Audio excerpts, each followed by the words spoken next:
On va tout de noir là. You're not agree. Tout de noir mauve.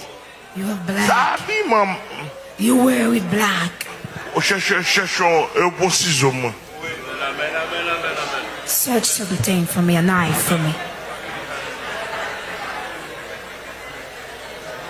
Tout de noir mauve. Vous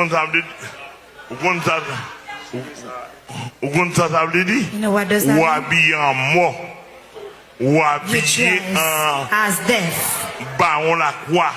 as M'a bound tiré ça spirit. sur ou pas une loi habillé son You pasteur. don't have to C'est wear pour like this. noter. You have to note what you wear.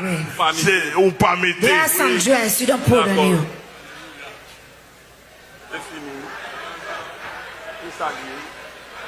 Oui.